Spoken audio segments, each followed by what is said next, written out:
Salut à tous, je vous retrouve dans une nouvelle série de vidéos qui a rien à voir avec les livres, même si je vais vous parler quand même de livres en rapport avec la grossesse. Mais comme vous le verrez avec le titre, en fait, je vais vous faire une série de vlogs consacrés à la grossesse. Je n'avais pas prévu de faire ça, ça m'est venu cette nuit suite à un peu une insomnie. Et je me suis dit, mais pourquoi pas en fait faire une série de vlogs pour vous partager mon expérience puisque c'est ma première grossesse, donc tout est nouveau, tout est une découverte. Et en fait, c'est vrai que moi, j'ai trouvé quelques vidéos de vlogs de grossesse où c'était surtout regroupé par trimestre, mais pas forcément par thématique. Et donc, des fois, je ne retrouvais pas ce que j'avais besoin comme information. Donc, je me suis dit que moi, j'allais vous le faire différemment et que j'allais regrouper certains sujets. Donc, je crois que je vais vous en faire 5 ou 6 en tout, il me semble 5 avec différentes thématiques. Et donc celui-ci, comme l'annonce le titre, je vais vous parler de la découverte de ma grossesse, les symptômes que j'ai, que ce soit du premier trimestre là au dernier, mais également du diabète gestationnel puisque j'en fais. Et je pense que ça peut être utile pour certaines qui se posent la question, qu'est-ce que c'est, comment on peut manger en ayant du diabète, etc. Donc voilà, je vais vous partager mon expérience. Donc encore une fois, ce que je dis là n'est pas valable pour tout le monde. C'est moi, en fait, mon ressenti, ce que j'ai vécu, mon histoire, tout simplement. Donc ça ne parlera pas à tout le monde. Et encore une fois, bien sûr, si cette série de vlogs ne vous intéresse pas, je comprends totalement. Attendez de voir un prochain vlog suivi lecture, mais je ne vous cache pas que même si là je suis en arrêt depuis jeudi dernier pour arrêt pathologique, euh, je ne lis pas, je suis en train clairement de préparer la chambre de ma petite. Donc je comprendrais que ces vidéos n'intéressent pas des personnes ou alors que ça peut déranger si vous essayez ardemment d'avoir un bébé et que vous n'en avez pas pour le moment, je peux comprendre, donc il n'y a pas de souci. Mais voilà, en tout cas, pour celles qui seraient intéressées, soit parce qu'elles sont enceintes, soit parce qu'elles ont le projet là de lancer le projet bébé, je me dis que ça peut aider, donc voilà, c'est parti, on va parler grossesse. Alors concernant la découverte de ma grossesse, ça s'est fait déjà avec deux, trois petits symptômes que j'avais et qui m'ont perturbée assez rapidement. Où je me suis dit, il y a un truc qui se passe dans mon corps que je ne comprends pas.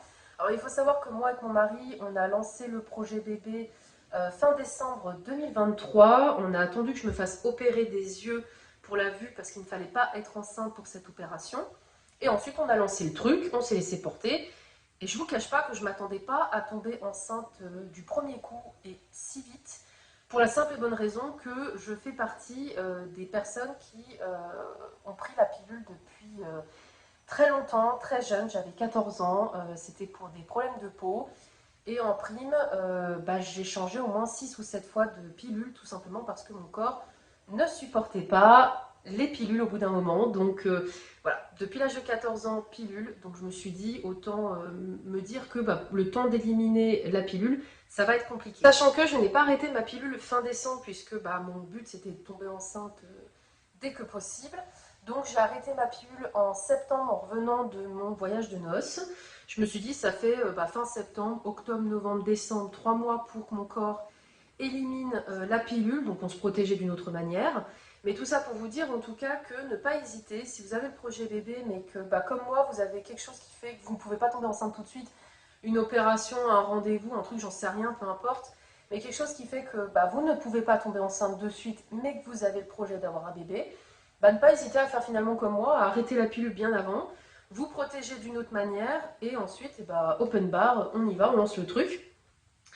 Et donc moi, ce qui s'est passé, c'est que déjà la nuit, la soirée du 31 décembre au 2 janvier 2024, j'ai senti en bas à gauche en fait quelque chose qui grattait, un petit tiraillement, un petit pincement. Et je m'étais déjà renseignée que ça pouvait être l'anidation, c'est-à-dire quand l'embryon en fait s'accroche à une paroi de l'utérus et du coup fait son petit nid et on appelle ça l'anidation. Donc c'est le petit bébé en fait qui s'implante. Et donc j'ai senti cette sensation un bon petit moment le 31 décembre, le 1er janvier jusqu'au 2 janvier. Donc moi ça a duré 3 jours où je sentais un petit tiraillement par moment. Donc déjà je me suis dit tiens, bizarre, peut-être que... Et au niveau des autres symptômes, j'avais depuis déjà cette période ma voix qui partait complètement en vrille, qui était presque éteinte. Et ça, j'avais mis sur le coup de j'ai pris froid, etc. Mais ça durait, ma voix en fait, elle muait. Plein de gens autour de moi me disaient, mais ta voix, on dirait qu'elle est en train de muer. Je ne comprenais pas. À bientôt 30 ans, ma voix n'est pas censée muer, donc je ne comprenais pas ce qui se passait. J'ai eu un petit retard de règles, mais je pouvais pas trop me fier à ça parce qu'ayant arrêté la pilule, mes règles c'était du grand n'importe quoi. J'avais des cycles très longs. Enfin, franchement, mes règles se faisaient désirer, hein. Je passais presque 40 jours sans règles. Enfin, c'était très galère. Je pouvais pas trop me fier sur mes règles. J'ai eu quand même un retard. J'ai fait un test de grossesse le 8 janvier qui s'est avéré négatif. Bon. Du coup, je me suis dit, bah non, ça sera pas ce mois-ci, c'est mort. Donc, dans ma tête, c'était impossible que je sois enceinte. Et puis, je continue de mettre des protections en me disant mes règles vont arriver, mes règles vont arriver. Et puis, mes règles n'arrivent pas. Mais je me dis encore une fois, j'ai un cycle qui est long, donc bon, peut-être que j'aurai pas mes règles sur janvier, je les aurai sur février. Et j'avais quand même contacté ma sage-femme pour savoir, est-ce que vous pensez que j'en refais un de test, parce que je voulais pas non plus en faire trop, pas être déçue ni rien. Et puis elle m'a dit, bon, attendez encore une semaine, et vous en refaites un. Donc autant vous dire que depuis le 8 janvier jusqu'au 30 janvier où j'ai refait un test de grossesse, il s'en est écoulé du temps où je me disais, bon, c'est bizarre et tout. Et j'ai commencé à avoir des petits symptômes qui arrivaient, du style, je vais pourboire monter le matin et j'ai des nausées. Et là, je me dis, c'est quand même bizarre. D'habitude, monter ne me donne pas de nausées. Il y avait des odeurs qui me dérangeaient. Donc, je me suis dit, il y a peut-être quelque chose qui est en train de se passer et que je suis tellement dans le déni à me dire, c'est impossible, ma cocotte, que tu tombes enceinte du premier coup, surtout que tu as fait un test de grossesse et était négatif, que je me suis dit, on va relancer le truc, je vais refaire un test. Et donc le 30 janvier matin, c'était un mardi, je suis en télétravail les mardis, j'ai attendu que mon mari se barre au travail, autant vous dire que c'était très dur, j'avais vraiment envie d'aller aux toilettes, et il traînait, donc j'étais un peu saoulée en mode, mais pars, que je puisse faire pipi sur ce foutu truc. Et donc dès qu'il est parti, j'ai fait mon test de grossesse, et là ça a été un choc quand même, parce que le petit plus pour dire que c'était positif est arrivé en même pas une seconde. Normalement on doit attendre, de mémoire c'était 3 minutes. Ne jamais dépasser ce temps-là, sinon votre test sera toujours positif. Mais moi en fait j'ai à peine fait pipi sur le truc que tout de suite il y a eu le plus.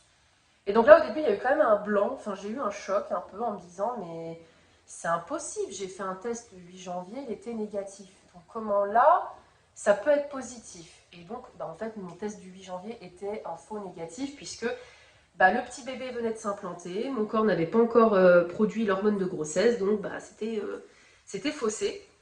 Donc j'ai eu un faux négatif, donc ça existe vraiment bien. Par contre, un faux positif, non. Sauf si vous reprenez votre test de grossesse dans la poubelle et que ça s'est écoulé 2 heures et vous dites tiens, je vais retourner regarder, mais c'est pas la bonne idée. Donc moi, vraiment, le plus est apparu tout de suite. Mais vu que je suis quelqu'un de très, comment dire, je ne fais jamais des fausses joies, il faut vraiment qu'on me confirme 20 fois les choses pour vraiment que je laisse sortir mes émotions. Je me suis dit, c'est cool, je suis enceinte, je réalise pas. Réflexe, je me suis filmée. Vous comprendrez pourquoi, je vous l'expliquerai dans un prochain vlog. Alors, je ne me suis pas filmée en train de faire pipi sur le test, hein, mais j'ai filmé ma réaction volontairement. Et je me suis dit, bon, là, c'est cool, tu as l'air d'être enceinte, mais préviens ta sage-femme et vois pour faire une prise de sang. Parce que la prise de sang, au moins, on est sûr, on est fixé. Donc, je ne vous dis pas que j'ai passé le reste de ma journée à psychoter, à me dire ça se trouve, je suis vraiment enceinte, c'est pas une blague, je suis vraiment enceinte et tout. Ne rien dire à mon mari, ça a bien été compliqué. Et donc, ma sage-femme, qui est hyper réactive, m'a tout de suite envoyé une ordonnance pour faire une prise de sang. J'y suis allée l'après-midi même. Et ils m'ont dit vous aurez les résultats le soir même ou le lendemain matin. J'ai checké mon téléphone toute la soirée pour voir si j'avais le résultat, que dalle. Et le mercredi matin, le mercredi, j'étais au travail, donc là, je me suis dit, oh non, mais si je l'apprends au boulot, ça va être dur de cacher mes émotions, je ne sais pas ma réaction, donc on verra bien. Donc je guettais énormément mes mails pour voir mes résultats, rien du tout. On m'avait dit du coup que j'allais les avoir dans la matinée, ça arrive 11 h, toujours rien. Et là, je dis, non mais c'est bon, j'ai profité qu'une de mes collègues allait faire une pause clope pour appeler le laboratoire et leur dire, écoutez, on m'avait dit que j'allais avoir les résultats ce matin, il est 11 h, j'ai toujours rien, et j'aimerais les avoir, quoi, voilà, je veux savoir ce qui se passe. Et du coup, le laboratoire me dit, oui, justement, on est en train de vous envoyer les résultats, vous allez les avoir d'ici 10 minutes. Je raccroche, je veille mon téléphone, Et bingo, je reçois les résultats. Et là, quand j'ouvre... alors, c'est le seul truc que je pourrais dire qui est un peu mal fait, mais bon. On ne vous dit pas félicitations, vous êtes enceinte, on vous parle juste du taux que vous avez de bêta-HCG dans le sang, donc l'hormone de grossesse. Et on vous met un petit tableau en dessous en vous disant, voilà, si vous êtes entre telle tranche et telle tranche, vous êtes à 5 semaines de grossesse, sinon à 8 semaines, etc. Donc à vous de vous démerder et de comprendre. Et moi, j'étais à du 17 088 bêta-HCG. Et quand j'ai regardé le tableau, ça disait que j'étais enceinte d'environ entre 5 et 7 semaines. Je me suis dit, ok, donc en fait, ça fait un mois que je suis enceinte et je ne le sais pas, enfin, je ne le savais pas. Mais dans le doute, encore une fois, Charlène, qui est hyper carrée, j'ai décidé d'écrire à ma sage-femme en disant, voilà les résultats, dites-moi, je suis enceinte ou je suis pas enceinte, parce que de ce que je vois, j'ai l'impression que oui, mais je ne veux pas sauter au plafond et qu'en fait, je me fasse une fausse joie. Et là, tout de suite, elle m'a répondu en me disant félicitations et de prendre rapidement rendez-vous avec elle pour qu'on discute de ma grossesse. Alors, elle savait que j'étais en projet bébé, mais du coup, qu'on parle de la suite. Et notamment de voir après pour faire une échographie de datation. Donc ça, c'est avec une autre sage-femme que j'ai, spécialiste échographiste, pour savoir voilà, si bébé était bien là, si le cœur battait, estimer la date de conception, etc. Donc, voilà comment ça s'est fait. Et le soir même, quand je suis rentrée chez moi, j'ai annoncé donc à mon mari que j'étais enceinte. J'avais prévu en fait des t-shirts. Moi, je m'étais acheté un t-shirt Maman Zorus et lui Papa Zorus. Donc, en fait, par rapport à Jurassic Park, qui est notre film préféré, hein, on adore Jurassic Park. Et je me suis dit, tiens, ça peut être sympa un t-shirt. En plus, c'est discret. Je l'ai vite mis sous mon gilet parce qu'on était en plein hiver, donc facile à cacher. Et du coup, j'ai filmé sa réaction. Et j'avais caché dans son t-shirt le test de grossesse qui montrait bien que j'étais enceinte. Je n'ai pas gardé le test de grossesse, moi ça je m'en fous. Mais juste je l'ai gardé pour lui montrer en fait voilà, que j'avais bien fait un test, que c'était vrai. Et donc il a été autant que moi surpris parce qu'il m'a dit mais c'est dingue, ça a fonctionné du premier coup. Et je lui ai dit bah oui, oui c'est dingue, ouais, moi je m'attends tout le temps. Enfin on entend tellement de personnes qui galèrent, que ça prend du temps, des années, des mois, etc. Et moi vu comme je vous dis mes antécédents d'avoir pris plusieurs pilules, voilà. Plus moi, mon mari a quand même eu un souci de santé à ce niveau-là, au niveau de... ça pouvait toucher sa fertilité, le souci de santé qu'il a eu. On ne s'attendait pas, ni l'un ni l'autre, à ce que ça fonctionne comme ça. Lui pensait que peut-être on ne pourrait pas avoir d'enfant à cause de lui. Moi, avec la pilule, plus dans ma famille, il y a l'endométriose. On ne savait pas trop, puisque j'ai le terrain de l'endométriose. Donc, on se posait beaucoup de questions, et finalement, tout est venu tout seul. Donc, super content. Et par rapport à ça, donc le 9 février, on a été faire une échographie de datation. Ça vous permet bien, de vous assurer que bébé est bien là, d'entendre son petit cœur pour la première fois, ce qui est assez impressionnant, et bien de réaliser peut-être aussi que vous êtes enceinte. Alors moi, je ne l'ai pas vraiment réalisé, même en le voyant là, parce que vraiment, la petite, elle ressemblait à un dinosaure, donc on l'a surnommée bébé Zorus. Voilà, par rapport encore une fois à Jurassic Park, c'était notre petit bébé Zorus parce qu'elle ressemblait à un dinosaure, un tétard, ce que vous voulez. De toute façon, je vous ai mis la photo pour que vous puissiez voir. Et c'est vrai que c'était impressionnant. Mon mari, bien sûr, a fondu en larmes. Moi, j'ai pleuré, mais plus pleuré de soulagement.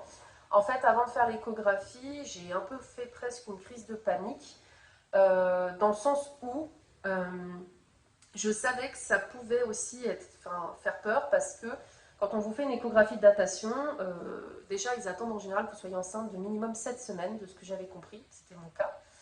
Et vous pouvez avoir la surprise d'avoir fait un œuf clair, donc il n'y a pas vraiment de bébé, ou alors d'avoir le bébé, mais le cœur quand on l'écoute, il n'y en a pas. Voilà. Moi j'avais peur de tout ça, j'avais peur en fait qu'en fait le rêve se termine très vite. Je ne sais pas pourquoi j'ai eu cette angoisse, tout le reste de la grossesse ça a été, mais cette révélation-là, en tout cas, a été une grosse angoisse pour moi.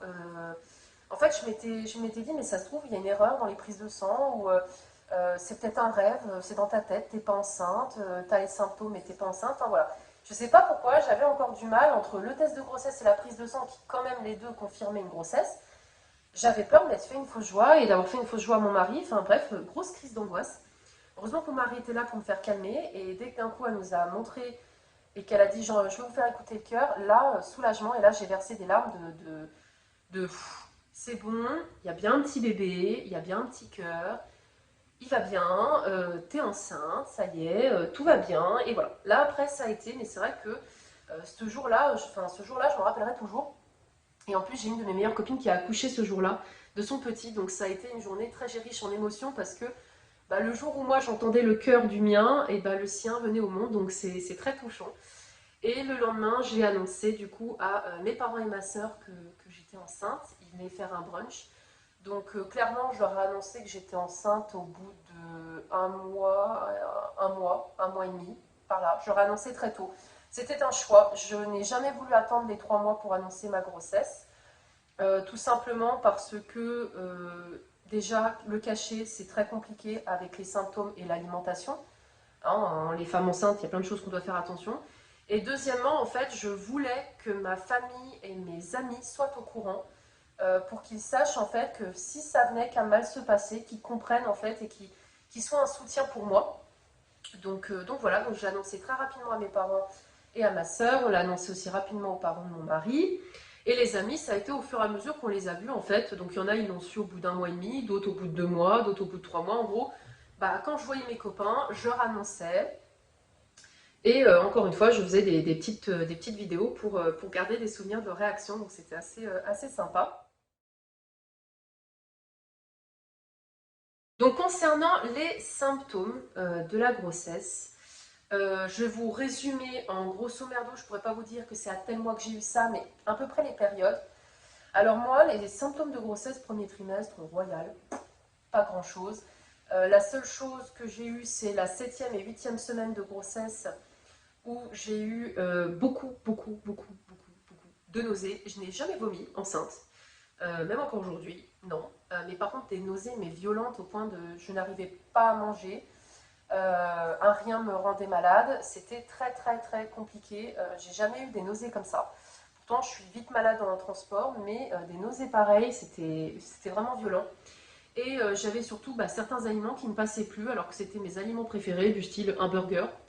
On a fait une fois un resto, le burger, impossible de l'avaler. J'ai mangé juste un peu de frites. Surtout la salade verte qu'il y avait dans l'assiette. Et c'est mon mari qui s'est tapé le burger parce que rien que d'en manger un croc, j'avais des nausées. Donc vraiment, la 7e et 8e semaine, c'est les 2 semaines les plus hardes que j'ai eues de ma grossesse au niveau des symptômes par rapport aux nausées et à la très grosse fatigue. Sinon, j'étais pas fatiguée plus que ça. Enfin, j'étais quand même bien fatiguée parce que même mes collègues ont suspecté assez vite que j'étais enceinte parce que je baillais énormément au boulot. Même moi, je me rendais bien compte que je tenais moins bien le soir. Hein. Je me couchais des fois, c'était 20h, 20h30. Donc, très grosse fatigue, mais supportable. J'arrivais à faire mon sport comme d'habitude. J'arrivais à vivre de manière normale.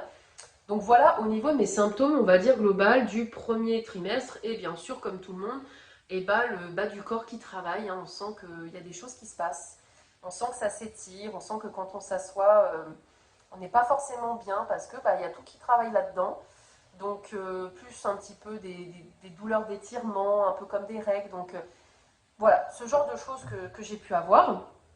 Le deuxième trimestre est arrivé les contractions de Braxton. Donc avec le 4e mois où c'est là que ça a commencé un peu des petites contractions qui sont tout à fait normales. Mais moi je ne vous cache pas que premier bébé, contraction, moi on m'en a parlé, je n'en ai jamais eu, je ne sais pas ce que c'est. Et moi, en fait, c'est tout simplement en allant au travail une fois ou sur la route, mon ventre se serre, relâche, ça serre, ça relâche. Ça me déconcentre au niveau de la respiration. Là, je me dis, bon, il y a un truc qui est en train de se passer en bas. Et forcément, hein, en réflexe, 4e mois, grosse frayeur à me dire, ça se trouve, c'est le bébé qui est en train de partir, il se passe quelque chose. Donc, en arrivant au travail, j'ai tout simplement appelé le numéro des urgences de la maternité. J'aurais dit mes symptômes, et là, ils m'ont dit, écoutez, vous avez les contractions de Braxton. C'est normal au 4e mois, cependant, il faut que ça se calme. Il ne faut pas en avoir plus que 10 par jour. Donc, prenez un spasfon, allongez-vous, prenez un bain, etc. Je suis au boulot, donc prendre un bain, ça va être compliqué. Néanmoins, j'ai pris un spasfon. On a une salle de repos au travail, donc j'ai tout de suite prévenu mon responsable qui était au courant de ma grossesse. Hein. Pareil, mon responsable, je lui ai dit au bout de 2 mois que j'étais enceinte parce que je ne voulais pas le cacher. J'ai préféré lui annoncer, surtout que je m'entends bien avec lui. Et du coup, il m'a tout de suite dit, va t'allonger le temps que ça passe. Et c'est passé. Et après, je n'en ai pas eu forcément. J'ai eu des fois un petit peu des douleurs au ventre, mais ça allait. Voilà, 4e mois, 5e mois, rien de nouveau. Le ventre forcément qui grossit, qui tire un petit peu. Par moment, une aversion pour un aliment. Quelques envies, mais pas des envies au point que je disais à mon mari, va me chercher des fraises à 3h du matin. Non, la seule vraiment grosse envie que j'ai eue, c'est récemment à 2h20 de me lever pour manger de la pastèque parce que c'était obsessionnel, je rêvais de ma pastèque en dormant, etc. Mais sinon, je veux dire, j'ai pas eu forcément de grosses envies. J'ai eu des envies que j'ai satisfait, mais j'ai pas eu un truc au point de que ça soit une obsession. Non, plus des envies qu'il fallait que je mange ça. Et du coup, par rapport au premier trimestre, c'était ça les symptômes. Et le deuxième trimestre, le quatrième mois, donc les contractions de Braxton. Le cinquième mois, j'ai pas souvenir d'avoir eu quelque chose de nouveau. Et le sixième mois, comme vous avez pu le voir dans un vlog suivi de lecture, j'ai eu un accident de voiture où forcément, gros choc psychologique, grosse culpabilité pendant 3 jours où je parlais pas, je pleurais, je faisais des cauchemars, je m'en voulais, je me disais que mon bébé en fait ne méritait pas d'avoir une maman comme moi, surtout qu'en plus, comment vous dire que ça a viré au cauchemar parce que ma grossesse était super bien, enfin tout allait bien. Je venais d'apprendre que c'était une fille, on l'avait appris dimanche, et 3 jours après j'avais mon accident de voiture. Et là je me suis dit, mais ma pauvre fille, mais t'as choisi quoi comme mère en fait? J'ai un accident de voiture, je te mets en danger, enfin vraiment une culpabilité, mais assez violente quand j'y pense. Je dirais pas que je ne culpabilise plus aujourd'hui, parce que quand j'y repense, ça me contrarie beaucoup. Mais j'ai essayé de me dire, mais en fait, c'est tout simplement parce que j'étais fatiguée, j'ai fait une erreur d'inattention, j'ai pas été assez réactive, et que ça aurait pu m'arriver à n'importe quel moment, mais c'est juste contrariant de se dire, c'est obligé que ça m'arrive quand je suis enceinte en fait. J'aurais pas pu avoir mon accident une autre fois. J'aurais été contrariée, mais pas pareil, quoi. Donc, très très dur, ce sixième mois. Si je dirais que c'est pour moi, l'accident a été la grosse tache noire de ma grossesse. De me dire que ouais, je portais la vie, j'ai eu un accident de voiture et ça. Alors heureusement, tout allait bien, elle allait bien, j'allais bien, mais ça aurait pu être enfin, ça aurait pu virer grave, quoi. Ça aurait pu être une catastrophe. Donc c'était très compliqué. Et à la suite de ça, comme par hasard, une semaine après, alors on m'a dit que c'était pas en lien, mais bon, permettez-moi d'en douter quand même. Une nuit de 21h jusqu'à 4h30 le lendemain matin, même 6h. J'ai eu des douleurs très fortes au ventre, au point que je me mettais carrément les mains comme ça, je serrais les dents et je soufflais énormément. Mon mari m'a dit, mais il t'arrive quoi et tout? Je lui dis, ça me contracte en bas, mais une force. Et il me dit, mais c'est les contractions de Braxton? Je dis, je sais pas, c'est un peu plus fort quand même. Parce qu'honnêtement, autant Braxton, c'était plus gênant qu'autre chose, autant là, ça me faisait mal. Et ça me rappelait des douleurs très fortes de règles que j'ai pu avoir. Ou voire même, moi, je le comparais, parce que moi je suis une pro des crises intestinales avec mon intestin irritable.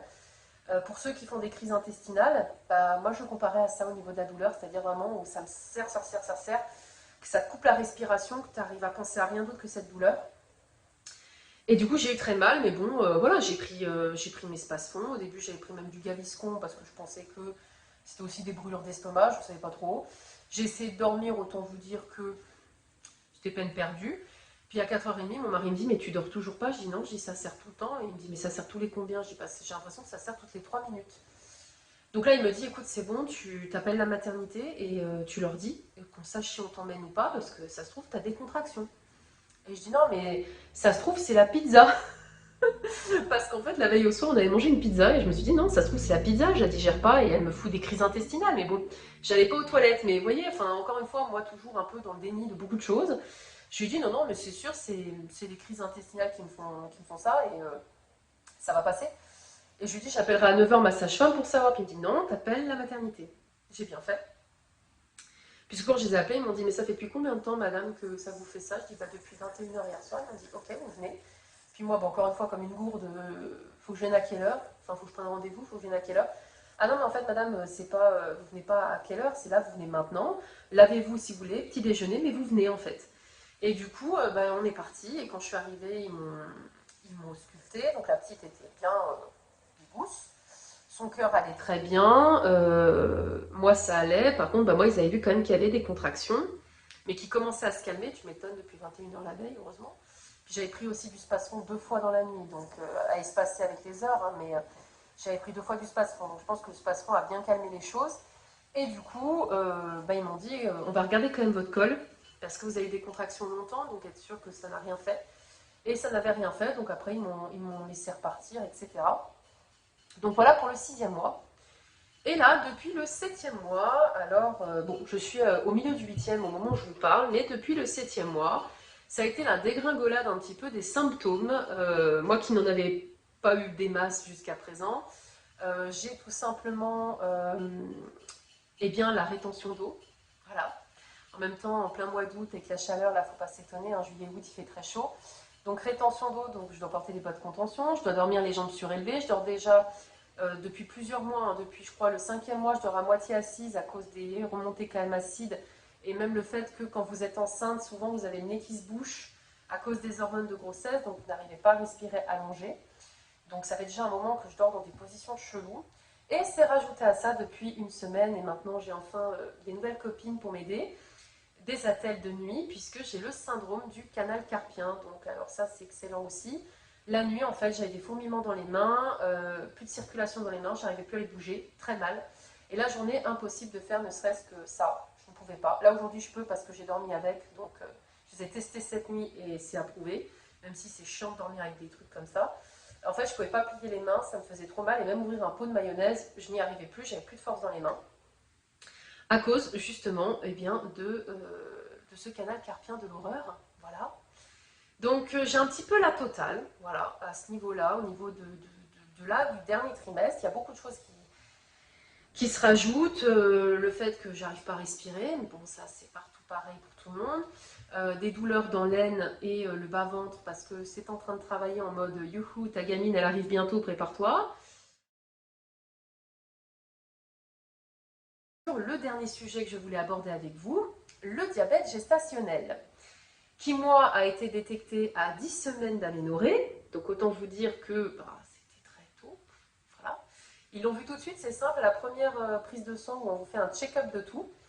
J'étais très légèrement au-dessus de ce qui est toléré pour le diabète. Et du coup, on m'a quand même laissé tranquille mes 4 premiers mois de grossesse. Enfin, même mes 3,5 mois de grossesse. Et vers mi-avril, là, on m'a fait prendre le rendez-vous à la maternité avec d'autres mamans qui avaient du diabète, avec du coup une diététicienne, une endocrinologue, etc. pour m'expliquer ce qu'était le diabète gestationnel, comment on le traitait, comment il fallait manger, etc.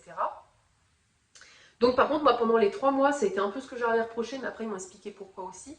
C'est que pendant les 3 mois où j'ai su que j'avais le diabète, j'étais complètement perdue sur l'alimentation. Je culpabilisais énormément en me disant que si j'avais du diabète, c'était ma faute. C'est que je ne faisais pas les choses correctement. Et je ne savais pas quoi manger, mais parce qu'en fait, on ne m'avait pas forcément bien expliqué que les 3 premiers mois, le bébé ne récupère pas ce qu'on mange en fait. Il n'est pas relié à la maman, donc ce que je mange n'avait aucun impact sur elle. Et c'est pour ça que c'est à partir du milieu du 4e mois où là, par contre, oui, elle allait commencer à manger exactement comme moi, donc il fallait surveiller mon alimentation. Donc pour le diabète gestationnel, clairement, on vous explique, vous vous doutez bien que tout ce qui est très sucré, transformé, on oublie. Même tout ce qui est pâtes blanches, les choses comme ça, les pommes de terre, le pain blanc, il y a beaucoup de choses aussi au niveau salé qu'il faut faire attention. Mais moi, tout ça, c'était pas très dérangeant parce que déjà de base, je mange tout au blé complet, ce qui est très bon pour le diabète. Les biscuits, tout ça transformé, j'en ai pas forcément eu des grosses envies pendant ma grossesse, un tout petit peu, mais je pouvais faire du maison, ça ne me dérangeait pas. Il y a eu juste des fois où quand j'avais envie de quelque chose de sucré et que je ne pouvais pas l'avoir, c'était assez compliqué de tenir. Mais globalement, au niveau alimentaire, ça n'allait pas me changer grand-chose. Donc en fait, ce qui se passe, c'est que on vous donne un programme en vous disant voilà ce qu'il faut manger. On vous dit qu'il faut vous piquer 6 fois par jour, c'est-à-dire avant de passer à table et 2 heures après le repas. Et on a des valeurs à ne pas dépasser, c'est-à-dire 0,95 à jeun et ne pas dépasser 1,20 post-repas. Donc ça a été très très dur moralement, honnêtement. Au tout début de ma grossesse, ça a été très compliqué. Je pleurais beaucoup du fait d'avoir du diabète, tout simplement en me disant mais c'est pas possible. Je suis pas quelqu'un qui boit des sodas, je suis pas quelqu'un qui bouffe des bonbons tout le temps. Enfin, pour moi, quelqu'un qui avait du diabète gestationnel, c'est con, mais c'était bloqué sur le fait que quelqu'un mangeait beaucoup de sucre. Et vu que moi c'était pas mon cas, je disais mais je comprends pas, c'est injuste en fait. Je suis quelqu'un qui mange de base quand même correctement, sainement. Je fais du sport, enfin j'ai un équilibre de vie plutôt bien.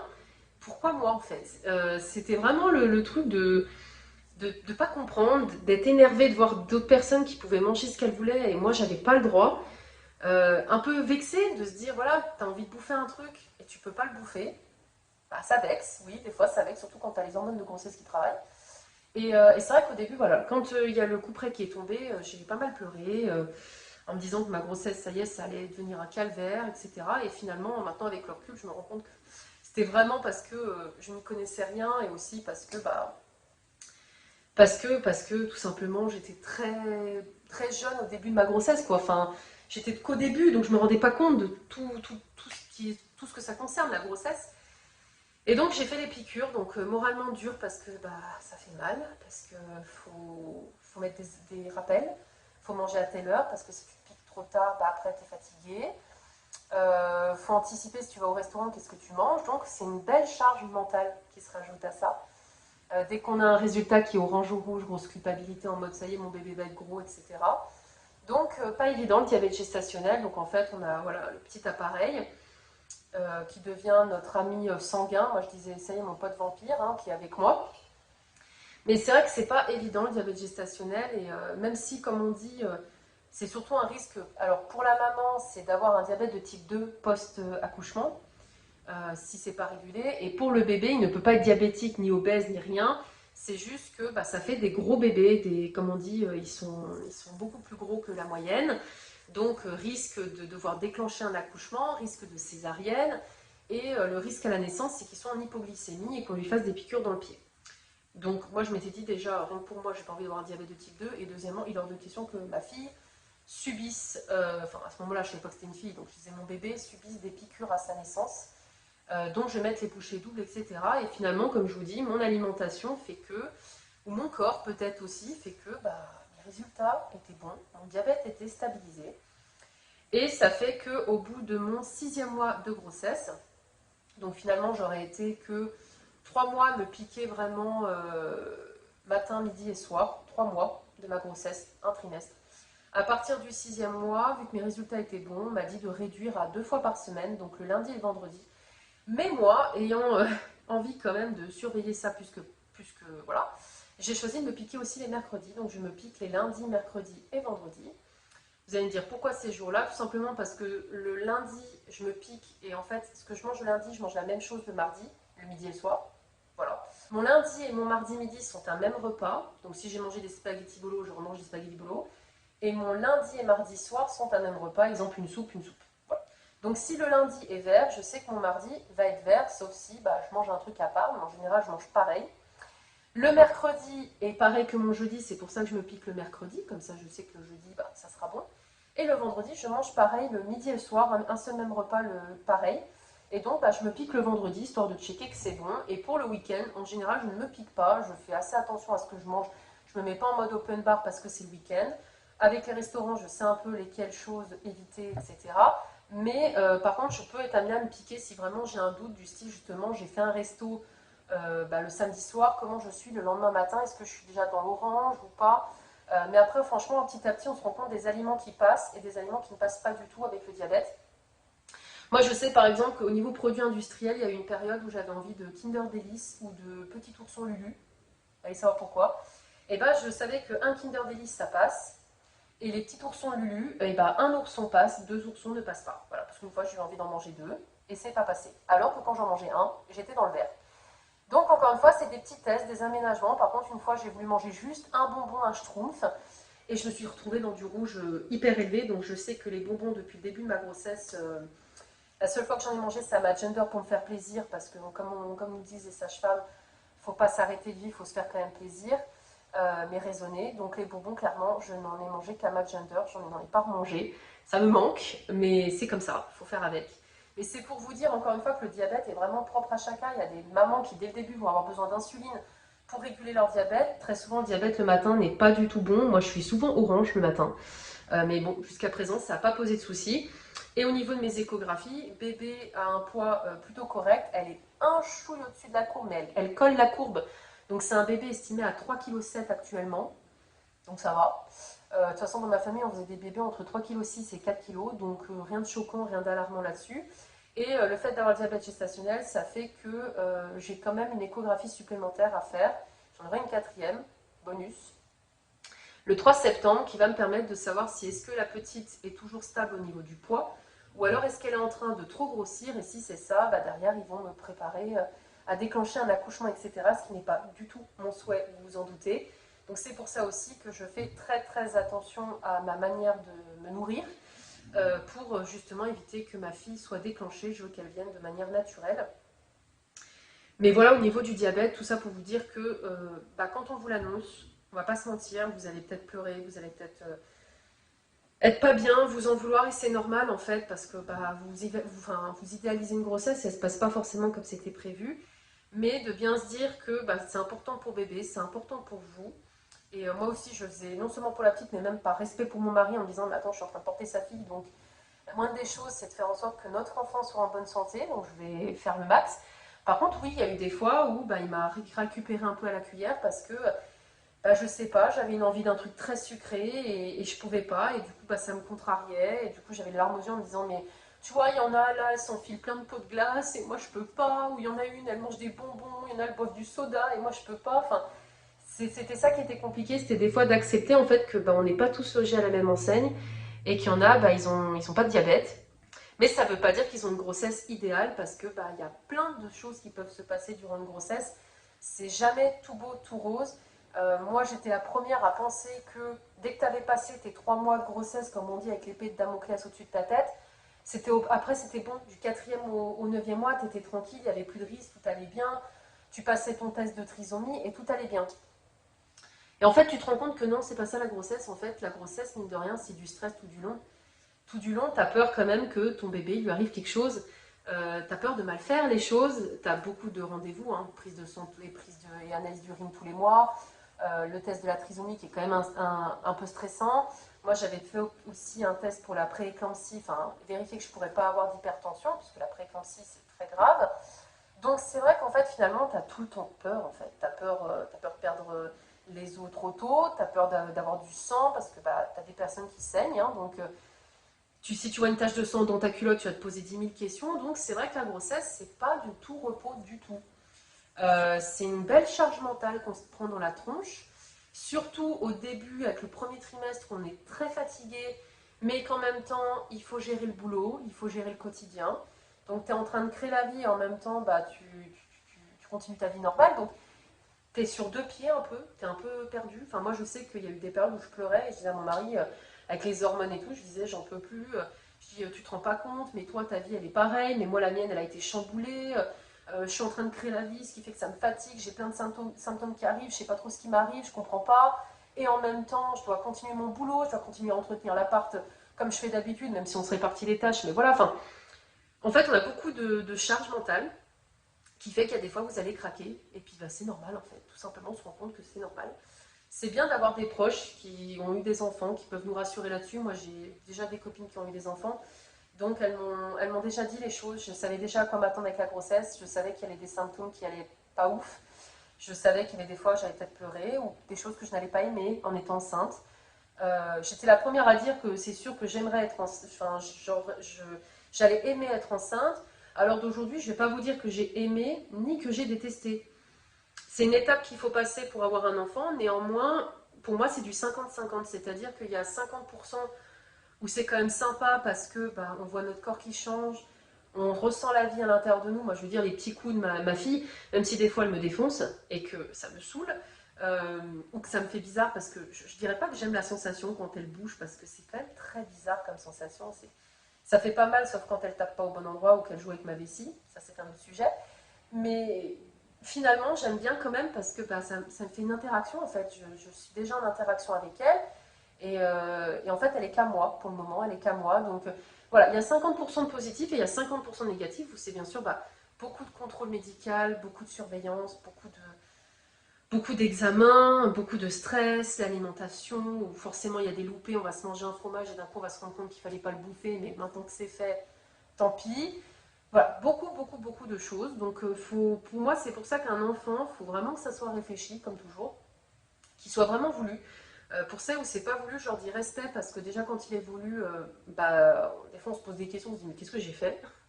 Moi ça m'est arrivé de me dire mais je me suis lancée dans quoi en fait? Est-ce que j'ai les épaules pour ça? Alors que oui, je les ai, mais il y a des moments, on a des gros doutes à se dire mais qu'est-ce que je viens de faire? Et là la machine elle est lancée et il va falloir qu'elle sorte. Donc c'est assez, voilà, c'est contradictoire, mais j'avais vraiment envie de vous faire des vlogs comme ça pour vous donner mon point de vue, vous dire les choses. Pas mentir, pas dire oh c'est magnifique, je me sens belle et fraîche tous les matins, je m'aime, alors que pas du tout. Il y a des jours, je peux pas me voir en peinture, que le fait de rentrer dans plus rien, c'est pas super non plus. Là, avec la chaleur, je ne respire pas. Enfin, voilà, je voulais vraiment vous partager mon expérience, surtout de première grossesse, pour qu'au moins bah, vous sachiez un peu à quoi vous attendre potentiellement. Mais encore une fois, ce n'est que mon parcours. Chacun a son parcours différent. Moi, j'ai des copines qui, symptômes de grossesse, à part vomir, elles n'ont rien eu du tout. Et que moi, quand je leur dis que j'ai de la rétention d'eau et le canal carpien, elles sont sur les fesses à se dire mais qu'est-ce que t'as quoi. Et le nerf sciatique aussi, ça bien sûr. Mais voilà, encore une fois, chaque femme est différente, chaque grossesse est différente, chaque bébé est différent. À vous de voir, mais en tout cas, j'avais envie de vous partager déjà ces critères-là par rapport à la grossesse, donc comment j'ai appris, mes symptômes et parler un peu du diabète gestationnel. Je ne vous parlerai pas plus que ça du diabète gestationnel, du style une journée dans mon assiette ou quoi avec le diabète, parce que je ne vois pas l'intérêt. Encore une fois, c'est ce que je mange fonctionne parce que mon corps fonctionne comme ça. Vraiment, le diabète gestationnel, comme je vous dis, il y a des personnes, il y a un truc qu'elles vont manger, ça va passer, et d'autres non. Donc ça, c'est propre à chacune. Mais en tout cas, ce que je veux vous dire, c'est si vous apprenez que vous avez du diabète gestationnel, ne culpabilisez pas. Surtout, ne culpabilisez pas. On n'y peut rien. C'est notre corps qui a du mal à gérer comme ça. Mais ne vous morfondez pas sur vous, parce que moi, c'est ce que j'ai un peu fait. Et là, maintenant que je prends du recul, je me dis, mais non, Charline, c'est bon. Regarde, tu arrives au bout et tu as réussi à faire tes piqûres. Tu as réussi quand même à vivre. Et puis, tu seras d'autant plus contente quand la petite sera née, qu'elle sera en pleine santé, de pouvoir te faire ton paquet de miel pops que tu attends depuis un moment ou bouffer tes dragibus. J'ai même une troisième obsession, c'est les madeleines. Voilà. Donc mon mari sait déjà que post-accouchement, je veux mon paquet de miel pops, des dragibus et des madeleines nature. Voilà, parce que c'est les trois trucs-là qui ont été des envies de grossesse que je n'ai pas du tout craqué parce que je sais très bien que ça sera du rouge. Mais du coup, ouais, moralement, je me dis, ça sera ma petite récompense d'avoir sorti ma fille, c'est de pouvoir manger ces trois cochonneries sucrées. Voilà. Mais après, l'avantage du diabète gestationnel, en tout cas pour moi, c'est que je n'ai pas pris beaucoup de poids. Là, je suis donc au milieu du 8e mois et je suis à 9,3 kg, ce qui reste correct. Et en plus, là, mon poids en ce moment, il stagne, il ne bouge pas. Puis il y a des fois, je perds. Donc bon.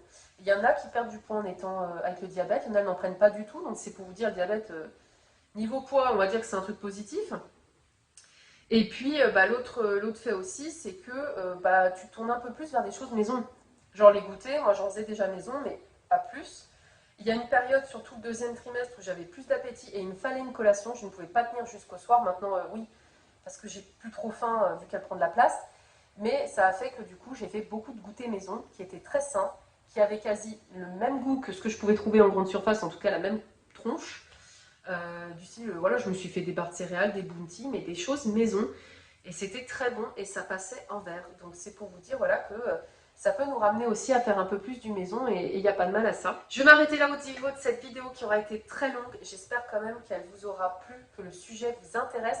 N'hésitez pas à me dire en commentaire justement si ces vlogs-là vous intéressent, que ce soit parce que vous allez avoir un enfant ou que vous en voulez un ou que vous en avez eu, vous voulez avoir mon ressenti. Je ferai donc d'autres thématiques par la suite. Je ne sais pas encore si les vidéos sortiront une fois par semaine, etc. J'en sais rien. Tout dépendra de mon niveau de fatigue. Mais en tout cas, voilà, je vais vous en faire plusieurs avec plusieurs thèmes.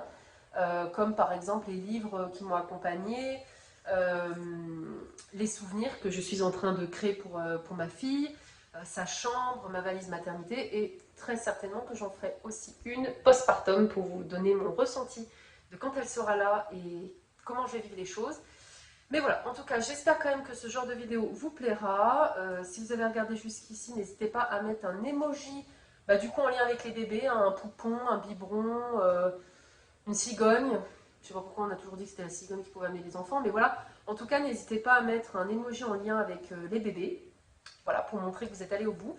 Et sinon, à échanger avec vous, par exemple, si vous avez du diabète, n'hésitez pas à me dire comment vous l'avez vécu. Est-ce que vous avez eu les mêmes symptômes que moi? Enfin voilà, en tout cas d'échanger, mais j'espère que cette vidéo, enfin ces vidéos, ces vlogs, pourront en aider plus d'une, ou en tout cas, voilà, vous permettre d'ouvrir les yeux sur certaines choses et apprendre aussi à relativiser aussi, surtout pendant la grossesse. Je vous dis à très vite pour de prochaines vidéos. Salut!